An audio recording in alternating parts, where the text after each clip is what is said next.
Calvary Kids family, so good to see you today. We have an awesome thing going on tomorrow. It's our Kid City Party. Remember, every fifth Sunday we have a big old party to celebrate all we've learned. So we've got piñata, we've got games, we got food coming, we've got all kinds of fun. Mr. Mark on Jeopardy, so we're excited for tomorrow. But in the meantime, if you can't make it tomorrow, I want to make sure that you have the lesson for tomorrow that we're going to be doing, and that's all about who we are as Christians as we go out into the world, as we share the great things that Jesus has done for us. And so to do that, we're going to look at Matthew 5. And in Matthew 5, Jesus is he's withdrawing. He sees these big crowds. He knows these big crowds are constantly coming around him to see what he's going to do and to hear what he's going to say. And so he takes his disciples and he withdraws. He gets away a little bit. And he's got some specific instructions that he wants to give the disciples as they are going to be going out into the world with him to share his love and the love of God. And so Matthew 5, verses 13 through 16, hopefully this is a familiar passage to you. Here's what it says. You are the salt of the earth. If your salt loses saltiness, how can it be made salty again? It is no longer good for anything except to be thrown out and trampled underfoot. You are the light of the world. A town built on a hill cannot be hidden. Neither do people light a lamp and put it under a bowl. Instead, they put it on the stand, and it gives light to everyone in the house. In the same way, let your light shine before others, that they may see your good deeds and glorify your Father in heaven. So God's going to use, or Jesus uses two specific examples of ways that we can influence the people around us for the good and love of God our Father and of Jesus Christ. The first one is salt. You know, when I think of salt, the thing I think of the most is popcorn. You know, I'm not a huge popcorn eater, but when you eat popcorn, if you don't have salt on it, it just doesn't have that right flavor.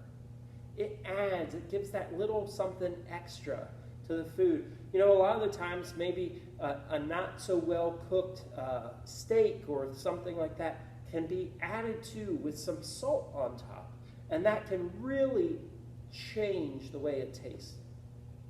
My grandfather loved to eat tomatoes raw. How many of you eat tomatoes raw? Just grab it off the vine and like an apple. I know I don't, but he would do that. And what he would do is he would take his salt.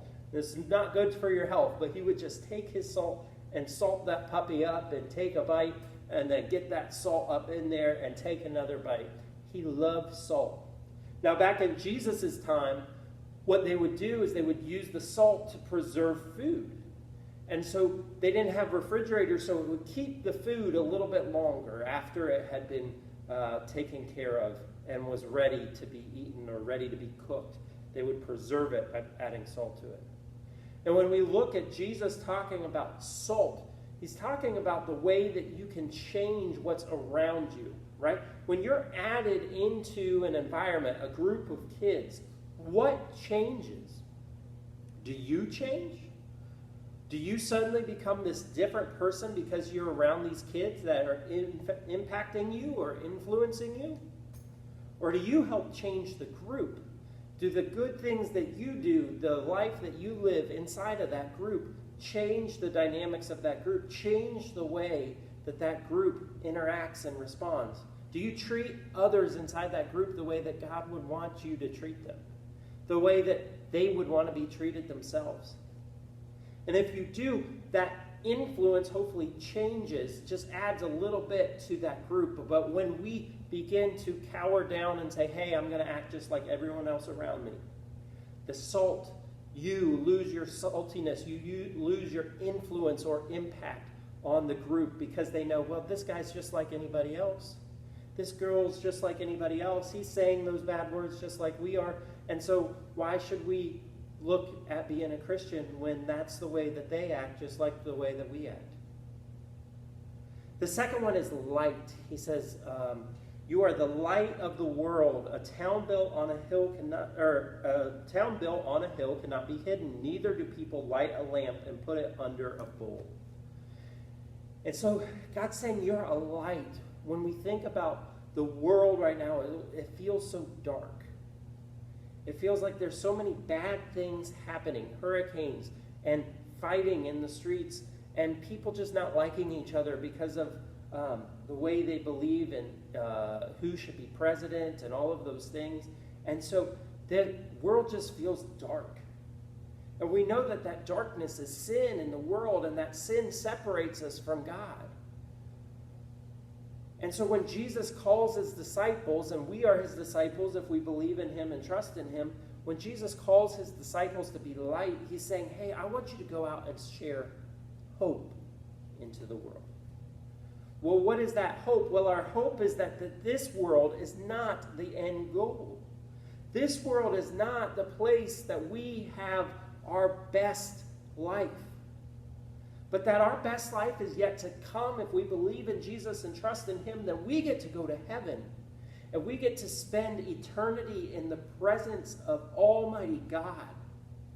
And so the good things that happen and the bad things that happen cannot compare to the joy and the love and just everything that we're going to experience when we're in heaven. And so there's this hope that this world is not the best that we have to offer, but that there is a future world, a heaven and earth that God is preparing, Jesus is preparing right now for those who believe and trust in him. And that hope can spread through the darkness. When we have this hope, we don't want to hide that hope. We don't want to put a bowl over that hope. We want to share that hope with as many people as possible to light up the room so that God, the hope of Jesus Christ coming and dying and saving us from the bad things that we've done, and that we can one day join him in heaven if we believe and trust in him. That is a hope that people need right now. And so we're going to learn from this right here that God made us to share his story. Well, what is his story? Do I have to have this thing memorized cover to cover to be able to share his story? No, I don't. It's important to know it, to know him better. But you know what? When we share God's story, we're sharing the way that God has changed our lives. And when we can share how God has changed our lives, then that gives people hope that God can change their lives too.